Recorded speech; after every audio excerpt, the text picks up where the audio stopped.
In the last video, we installed Ganache CLI, Web3, and Mocha as well. Before we move on, I want to give you a little quick tip about the Web3 library. Now, this is probably one of the more important videos in the course, at least as far as things go from saving you time. So the real goal of this course this video right now is to save you time as you start doing your own research around building Ethereum projects in the future. So this is just a little tip, something I hope is going to save you some pain. So here's what's up.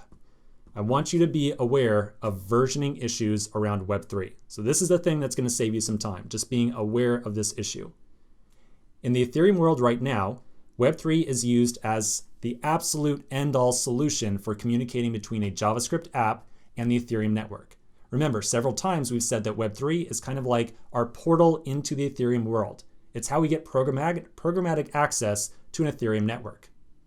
Now, the issue here is that there are two groups of versions of Web3 out in the wild right now.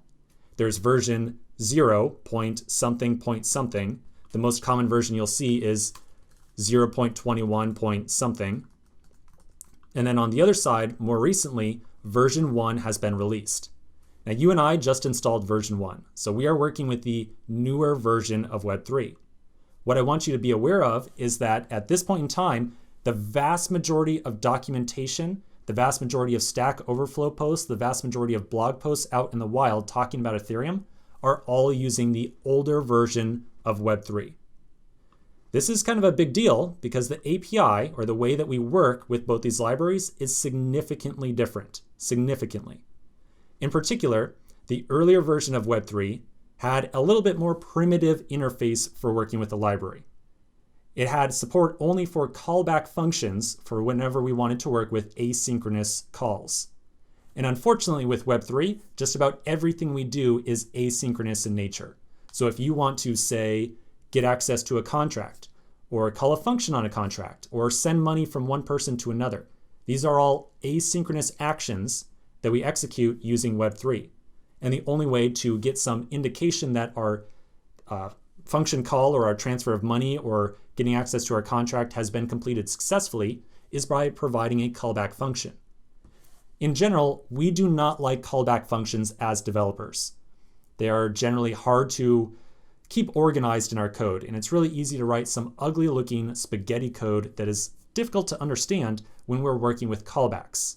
So this earlier version of Web3 did not have support for promises or anything that could kind of easily make our code look nicer.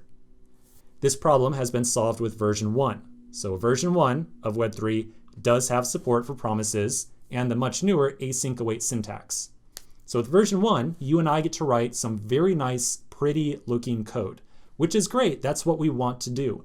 And that's why we're using the newer version of Web3. So again, as you start to do your own research, I just want you to be aware that you will see blog posts. You will see Stack Overflow posts and all these types of things that make use of this earlier version of Web3. But I really encourage you to get familiar with version 1 because of course we want to learn the newest version of these libraries. Okay, so that's just a real quick note on Web3. Just be aware that this is a problem, and sometimes you'll look at these documentation resources that use some older code, and we don't really like using that older version. There are, of course, other differences between these two libraries, just beyond the fact that one has callbacks and the other has promises, but those are more of the differences in how we call certain functions, and I bet you could guess that, yeah, hey, they're different, whatever. But the big difference I want you to be aware of is that this does not have support for callbacks this does not have support for promises over here. Okay, so now that you understand the difference and why we care about the new version, let's continue on and we're going to start talking about what Web3 really does for us internally. So, quick break and I'll see you in a minute.